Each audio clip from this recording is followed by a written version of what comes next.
So today we're going to talk about solving quadratics, just a kind of a brief overview of what we are going to do and how we're going to solve quadratics. Okay, so we're going to spend the next 2 days really just kind of refreshing our memory on solving all our different ways of solving quadratics, and then we'll have a quiz on Friday.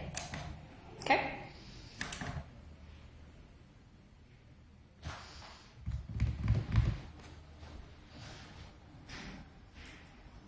Okay, so I'm going to put up a quadratic equation here. So here is going to be my quadratic equation.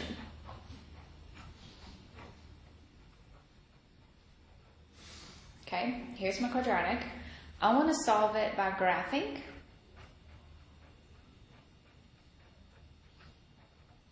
I want to try to solve it by factoring.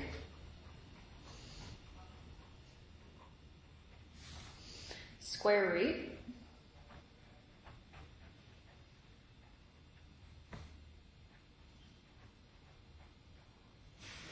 Completing the square.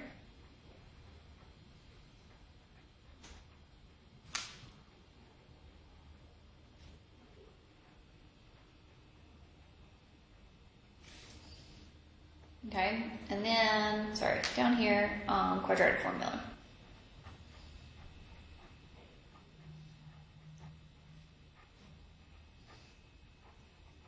Okay, if for some reason I can't take this quadratic, x squared plus 6x plus a 5, and solve it one of the ways, you need to tell me why.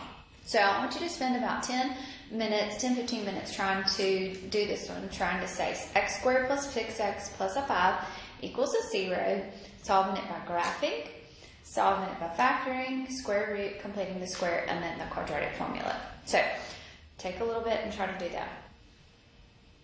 Okay, so graphing here. So first thing I want to do is find my vertex. Okay, so my vertex is found by saying negative b over 2 times a. So that'll be a negative 6 over 2 times 1, which is a negative 3.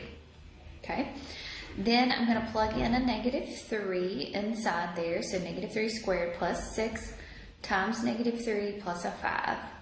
So negative 3 squared is a 9 minus an 18 plus a 5. So that is going to be a negative 4. So my vertex is going to be at negative 3, negative 4. Okay? So my vertex here is going to go through negative 3. So 1, 2, 3, down 1, 2, 3, 4, down to negative 4. Okay, it's going to open up, right? So if it opens up, then we choose some x values and we solve for our y. Okay, you could also find where it crosses the x-axis. You can figure out where it crosses the y-axis. If it crosses the x-axis, then our x value is going to be 0. So another ordered pair would be at 0, 5. So up here. Right? All right, then if we want to find where it crosses the x-axis, then I can factor. So x plus 1 times x plus a 5. So x is going to be a negative 1 and x is going to be a negative 5. So it's going to cross the x-axis at negative 1 and also at 5. So there. So it's now going to be a U-shaped graph.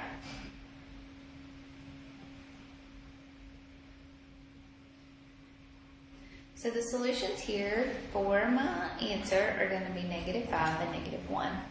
Remember, we also can do it in our calculator. So we've got x squared plus a 6x plus a 5.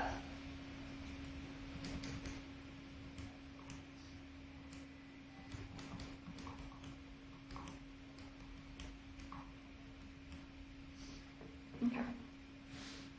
So if you see that, it crosses it at -1 and a -5. Okay? Alright, so I went ahead and factored it already. So I solved it by factoring. So that means that it has to be equal to a 0 to be able to factor.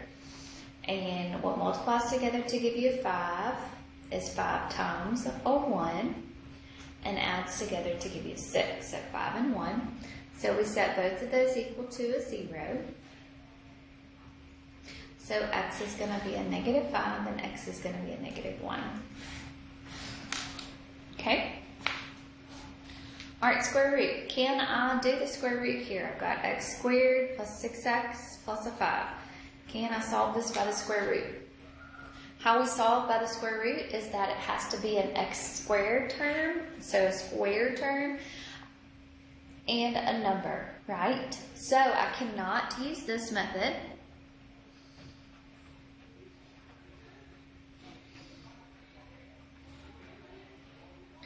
because I don't have just a square term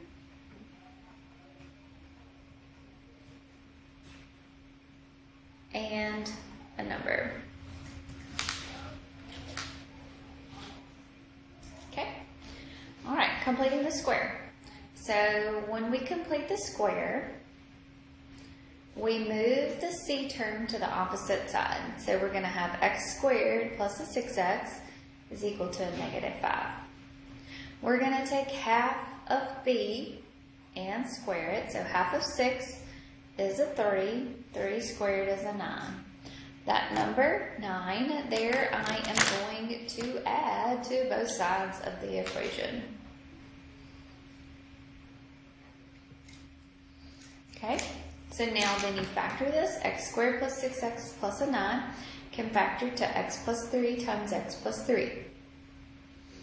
And -5 plus a 9 is a 4. X plus 3 times x plus 3 is the same thing as x plus 3 squared. So now I can use the square root method, right? Because I have a square term and I have a number. So now I'm going to be able to do that. So I take the square root of both sides. So you're going to be left with x plus 3 is equal to plus or minus a 2. Okay? So now you're going to have two equations. So you'll have x plus 3 is equal to a 2 and x plus 3 is equal to a -2.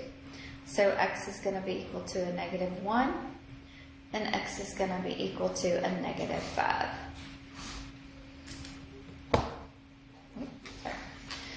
So far the only thing that we can't do is the square root property because it doesn't just have an x squared term or a square term and a number. Okay? Alright, quadratic formula. So I've got x squared plus a 6x plus a 5. So it's already in standard form. So my a is a 1, my b is a 6, and my c is a 5. So I'm going to have x equals -b, so -c, plus or minus the square root of b squared, which will be 6 squared, minus 4 times a times c, which is a 5. Take the square root of it. All of that is going to be divided by 2 times 1. So we're going to have -6 plus or minus the square root of a 36 minus a 20 all over a 2. So it'll be -6 plus or minus the square root of a 16 all over a 2. So that square root of a 16 is a 4. So now I'm going to have two solutions. I can keep going, right? So x is going to be -6 plus 4 divided by 2. And it's also going to be -6 minus 4, all of it divided by 2. -6 plus a 2, -6 plus a 4 is a -2. -2 divided by 2 is a -1. -10 divided by 2, so x is going to be a -5. Alright, so we used one equation and we found the solution 1, 2, 3, 4. 4 different ways. Okay? So, sometimes we're going to be able to use graphing. Sometimes we're going to be able to use factoring. Sometimes we're going to be able to use square root property, but that's only on special cases. All the time we're going to be able to use the quadratic formula. Okay, so let's kind of go through that and think about it as well. Okay, so graphing, not always practical.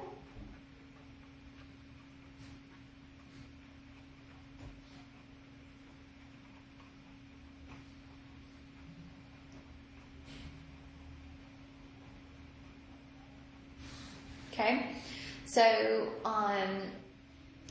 graphing, it's not always the best way to go. Factoring, we can use it sometimes, right? Okay, square root,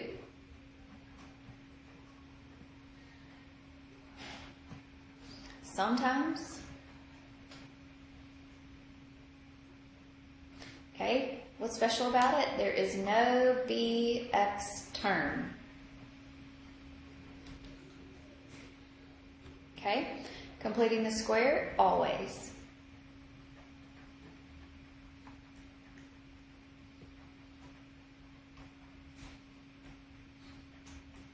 Always we can use it. Quadratic formula, always. So quadratic formula, all else fails, use quadratic formula, right?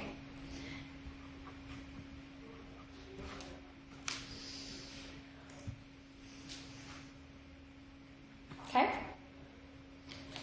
All right. So, let's look at an equation.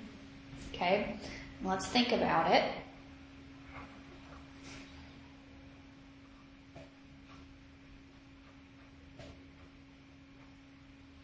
Let's think about the best way to solve this.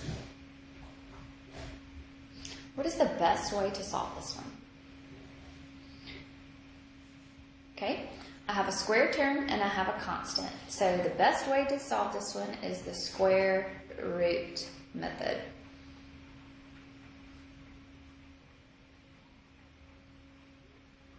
Okay, so that means that we are going to subtract 144 on both sides. So you're going to get a negative 2x squared is equal to a negative 144. Divide both sides by a negative 2. So you're going to have an x squared is equal to a 72. And now you're able to take the square root of both sides. So you're going to have left an x is now going to be equal to a plus and a minus. And that's the square root of a 72, which is 36 times 2. Right? 36 is a 6.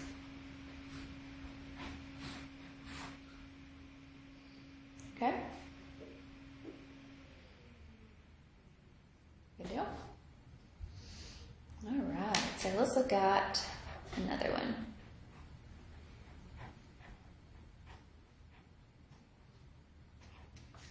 So x squared plus 6x minus a 15. So x squared plus 6x minus a 15. Okay, so is there something that multiplies together to give you 15 and adds together to give you a 6? No. Okay. We can use the quadratic formula. We can't use the square root method. So let's try this one by completing the square. It can't factor. So move the negative 15 to the other side. So it's going to be x squared plus a 6x is equal to a positive 15. So we're going to take half of our 6 and square it. So that is a 3 squared, which is a 9. So we're going to add 9 to both sides. So factor this, so that'll be x plus 3, all of it squared. 15 plus a 9 is a 24. So now we're able to take the square root of both sides. So we'll have an x plus a 3 is equal to plus or to minus. 24 is 4 times 6. So this will be square root of 4 times square root of 6. So this will be x plus 3 plus or minus 2 square root of 6. Okay, so we have some irrational numbers here, so we move the 3 to the other side, so it becomes negative 3 plus or minus 2 square root of 6. Okay, so that is just a review on using your solving your quadratic equations. So I want you, there's a worksheet that I want you to do to try to refresh your memory on solving these quadratic formulas. So there's 12 questions, so work through those during class. And tomorrow we will review again quadratic formulas, and then we will have a quiz on Friday. Okay? So, y'all have a good day.